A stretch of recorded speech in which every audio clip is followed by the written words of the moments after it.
सितंबर 2025 में नेपाल सरकार ने फेसबुक, टिकटॉक, इंस्टाग्राम, एक्स और अन्य सहित 26 सोशल मीडिया प्लेटफॉर्म को एक साथ बंद कर दिया। इससे पूरे देश में विरोध प्रदर्शन भड़क उठे। युवा काठमांडू और अन्य बड़े शहरों की सड़कों पर उतर आए। पुलिस ने भीड़ को गैस और लाठियों से तितर बितर किया। झड़पें हुई जिसमें दर्जनों लोग मारे गए और सैकड़ों घायल हुए। कुछ दिनों बाद प्रधानमंत्री ने इस्तीफा दे दिया, संसद भंग कर दी गई और सोशल मीडिया तक पहुंच बहाल कर दी गई। पूर्व न्यायाधीश सुशीला कार्की अंतरिम प्रमुख बनी और पहले चुनाव मार्च के लिए निर्धारित किए गए हैं। नेपाल के लिए ये एक दुर्लभ मामला है जब लोगों ने खुद सत्ता को हटने के लिए मजबूर किया।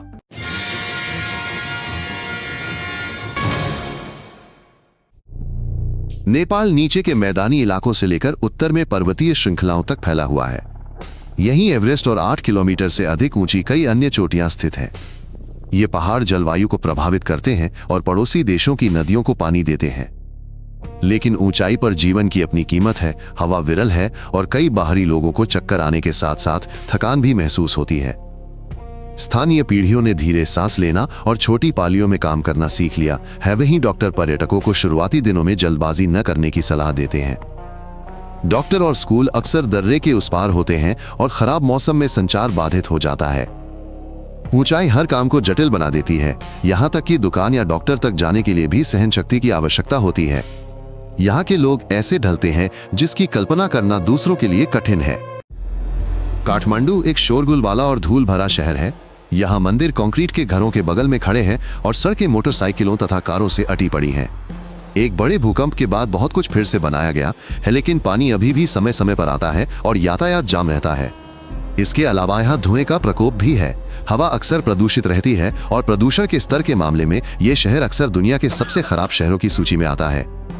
बाजारों में जीवन गुलजार रहता है। मसाले बेचे जाते, मोमो पकौड़े बनाए जाते, फोन ठीक किए जाते हैं और पहाड़ों के लिए गाइड की सेवाएं भी उपलब्ध होती हैं। सड़कें रिक्शा चालकों, पैदल चलने वालों और गायों से भरी रहती हैं। पर्यटकों के लिए ये एक विदेशी अनुभव है, लेकिन स्थानीय लोगों के लिए ये एक सामान्य दिन है जिसके बिना शहर का काम नहीं चलता।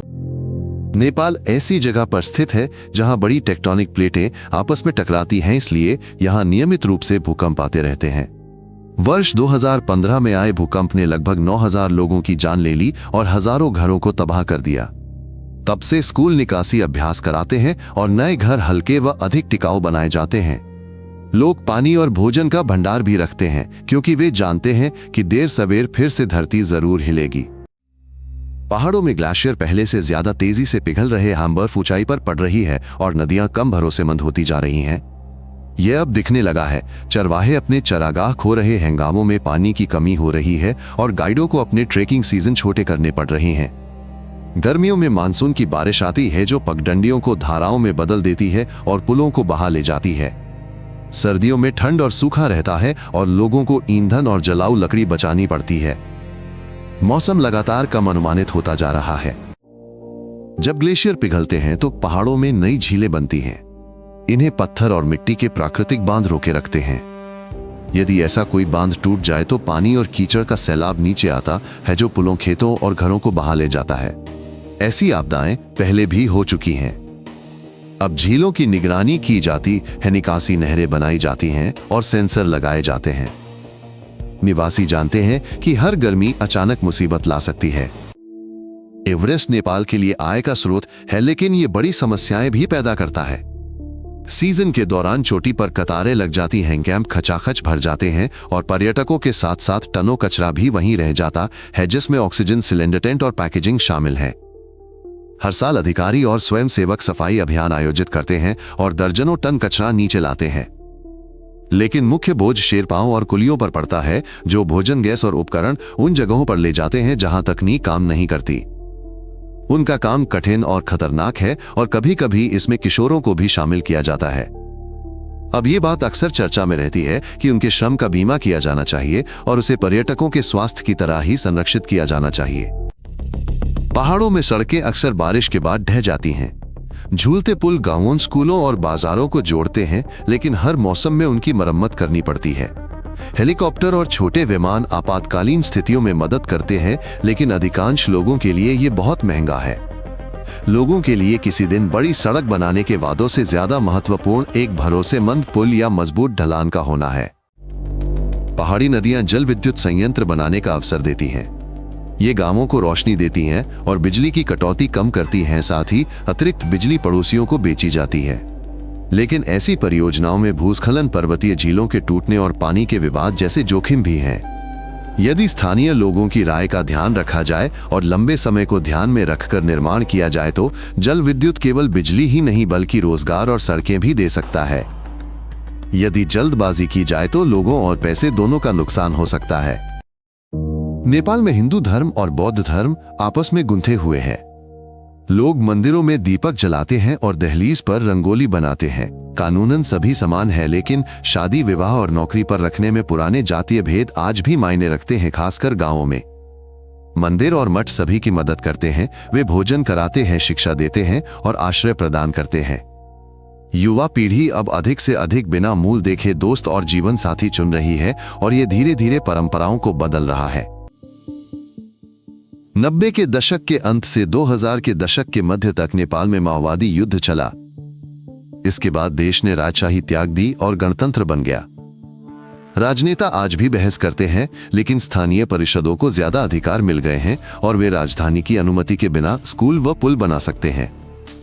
नेपाली सैनिक शांति अभियानों में अपनी सेवाएं देते हैंगर अनुभव और स्थिर आय लाते हैं। इससे देश को विश्व में ज्यादा पहचान बनाने में मदद मिलती है। नेपाल भारत और चीन के बीच स्थित है। भारत से मुख्य व्यापार और ईंधन आता है, जबकि चीन सड़कें बना रहा है और पैसे लगा रहा है। सीमा की कोई भी नाकेबंदी तुरंत कीमतें बढ़ा देती है। देश को संतुलन बनाए रखना और किसी का मोहरा न बनना महत्वपूर्ण है।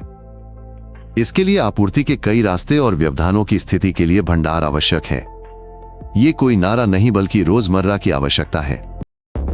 कई नेपाली भारत से लेकर खाड़ी देशों तक विदेशों में काम करते हैं। वे घर पैसे भेजते हैं जिससे परिवार भोजन खरीदते हैं और घर बनाते हैं।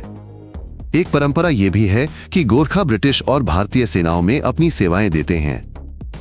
लेकिन ऐसे प्रवास का अर्थ अलगाव और जोखिम है। देश में तेजी से ये बात कही जा रही है कि रोजगार के अवसर घर पर ही बनाए जाने चाहिए ताकि विदेश जाना एक विकल्प हो, उनकी एक मजबूरी। पहाड़ी गांवों में लकड़ी और गैस पर खाना बनाते हैं, पानी छतों से या झरनों से लेते हैं।